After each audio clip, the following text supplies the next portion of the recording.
John Popper, the man who occupies the 7th seat of the Australian Olympic 8, is familiar with top-class rowing. He shares the rare honour, along with several other members of this 8, of having won a bronze medal at the 1984 Los Angeles Olympics and a gold medal at the 1986 World Rowing Championships at Nottingham, England.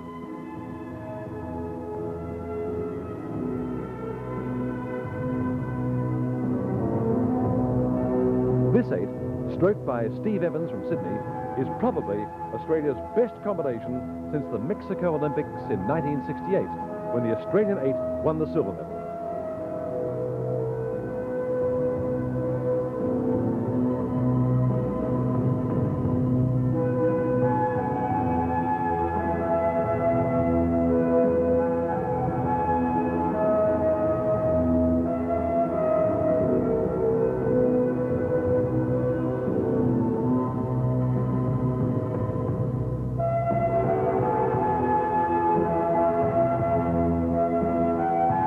Nations try and build their rowers and scullers up over 4 years, so they reach their peak for the Olympics.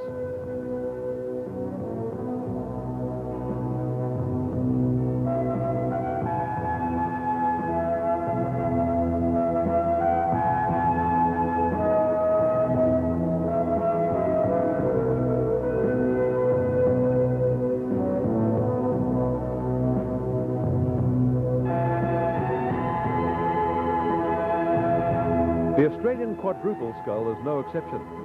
For these 4 scullers, each champions in their own right, combining into a quadruple scull is the execution of a 4-year plan. At the Los Angeles Olympic Regatta, the quad scull won the silver medal, only missing out on the gold by centimetres.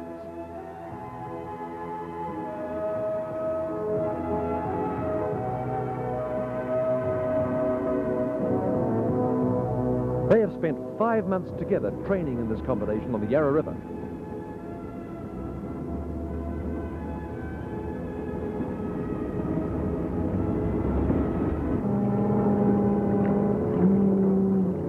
Coach David Yates.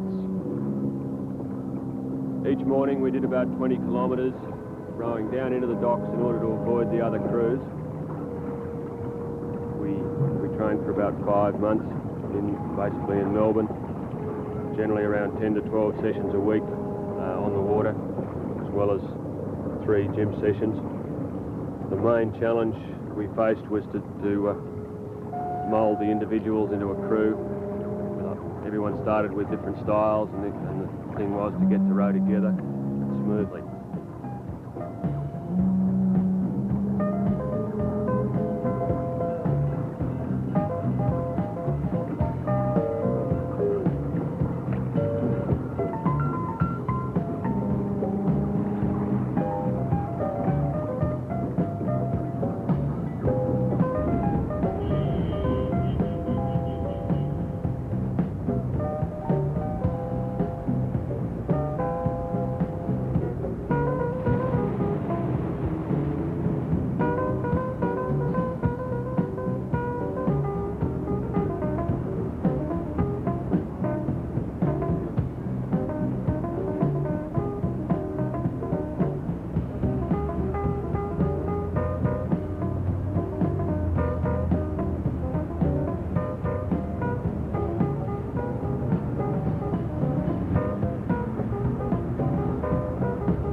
The long and hard training is worth it because the reward for the crew is the experience of competing in the 24th Olympiad in Seoul.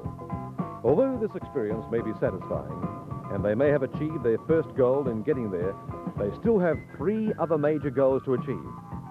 Namely, getting through the heat, the semi-final, and then the final against crews from other countries with similar ambition. This hurdle they clear famously, coming second in their heat to East Germany, thus giving them a berth in the semi-final.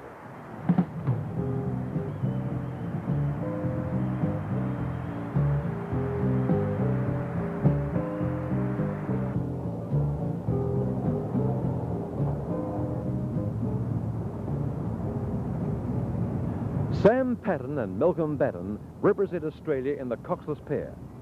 However, their official position is emergencies for the Australian 8, ready to step in at a moment's notice. Meanwhile, the Australian 8 storm home in their heat just behind the gold medal favourites West Germany.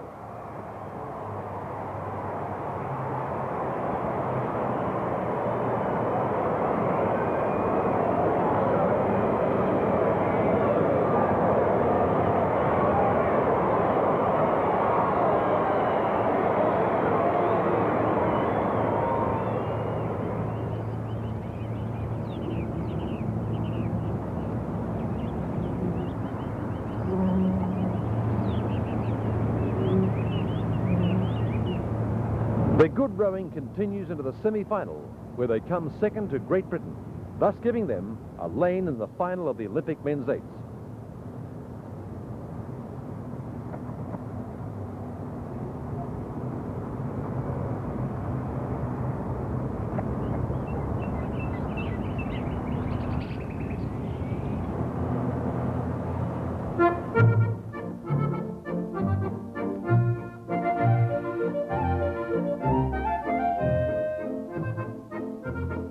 For Tommy Keller, the president of FISA, is to keep an eye on the smooth running of this regatta.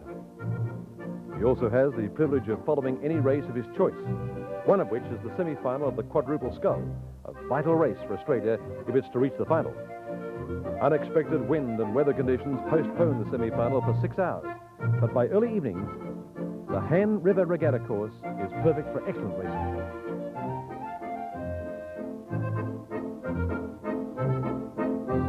Stroke of the quadruple scull, Peter Anthony. The semi-final at the Olympic Games was the most exciting and enjoyable race for me, in that we had to qualify in the first 3, but for the majority of the race we were lying either 4th or 5th. So we had to get past Czechoslovakia and Poland, which only happened at the end of the race. So it was a very satisfying result in that we got 3rd and qualified for the final.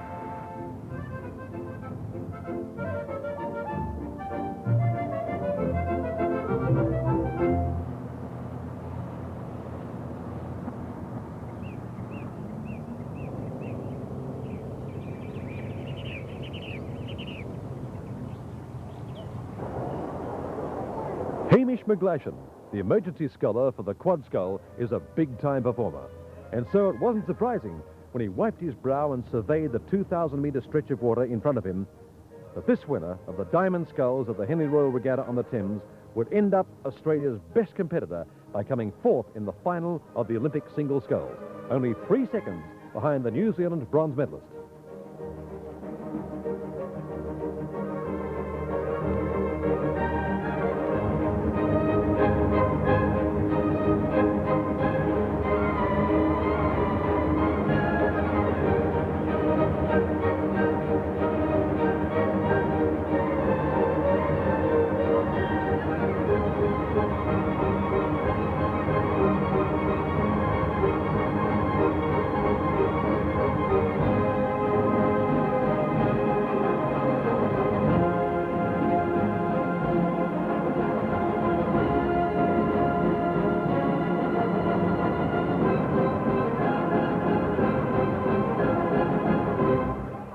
For the other two crews, the 8 and the quad scull, the 2-day wait for their finals must seem like a lifetime.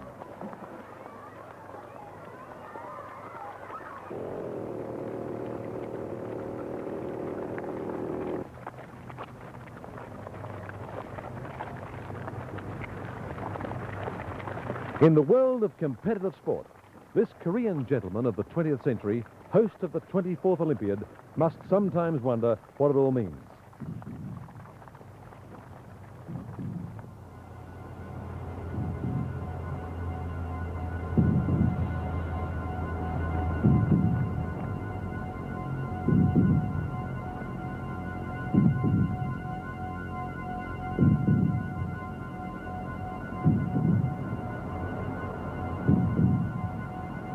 For the Australian 8, used to high-pressure racing, the day of the final sees them relaxed and in good spirits.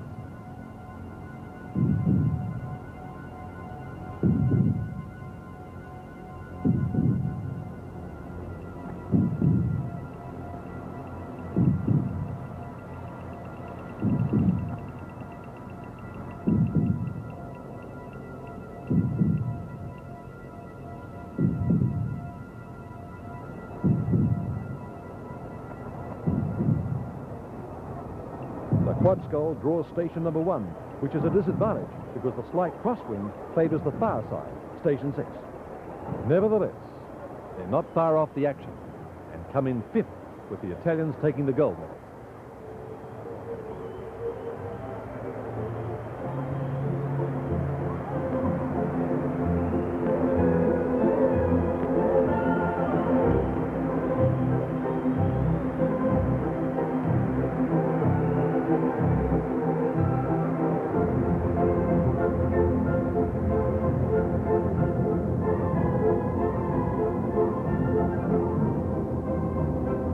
The 8 also draws station 1 and comes in 5th, 9 seconds behind West Germany, with Russia 2nd and the United States of America 3rd.